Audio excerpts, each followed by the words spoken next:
the Trade Earth Movers well and truly used machinery review.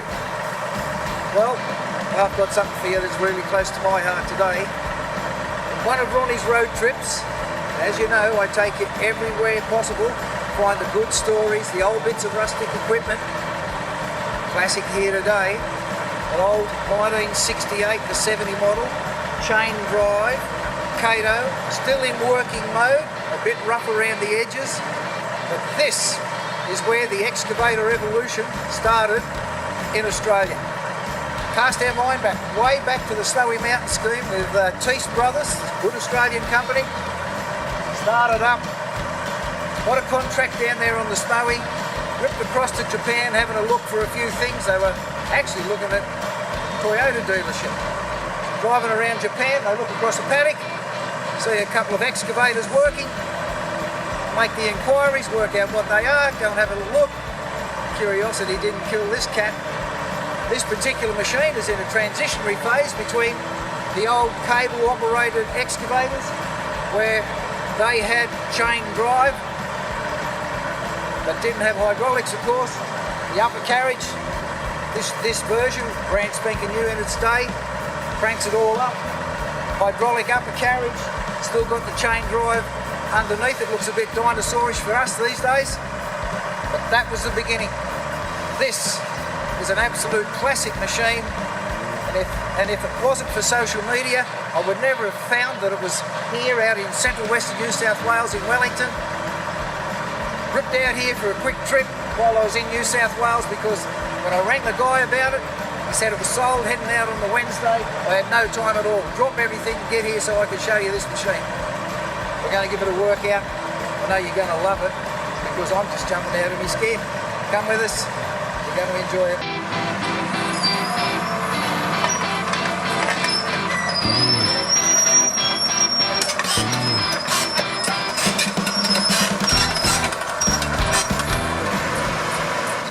Pieces on this machine that define it. One of them is the Bambero bucket. Now we're talking original bucket way back there in the 70s. This was so far ahead of its time. European buckets, Japanese buckets.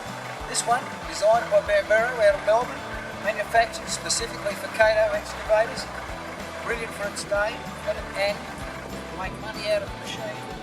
Guys who had buckets of any other description in those days keep up with anything that was designed here.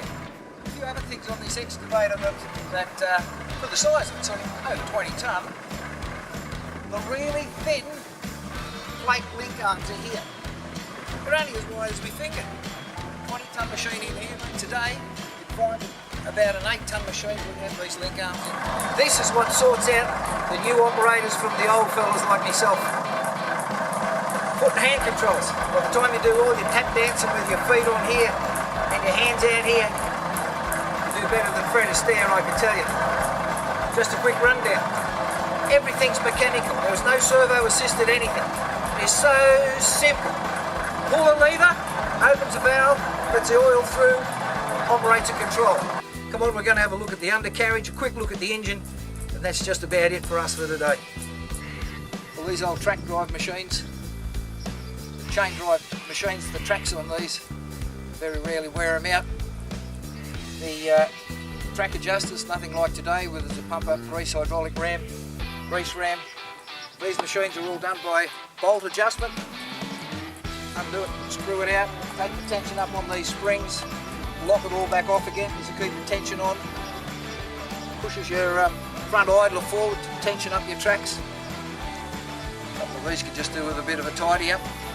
But that's how it was done in the old days. Nothing has evolved more over the 40 or 50 years in construction than excavators and the hydraulic attachments that have been designed to fit on the end of that dipper arm. Well, we'll have a quick look at the engine. This is a Cat V8 engine.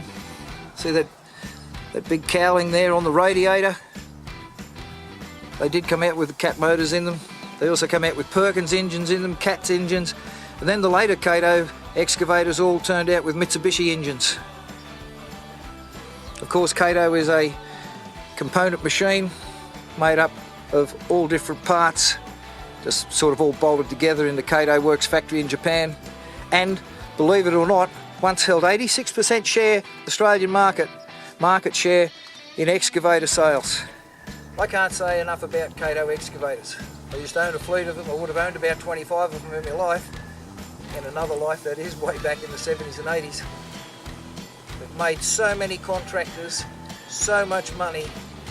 Every single major contractor in Australia, mining company as well, going back into that era, all had Kato excavators. 1800s all the way down to little 180 mini excavators. These were king of the castle.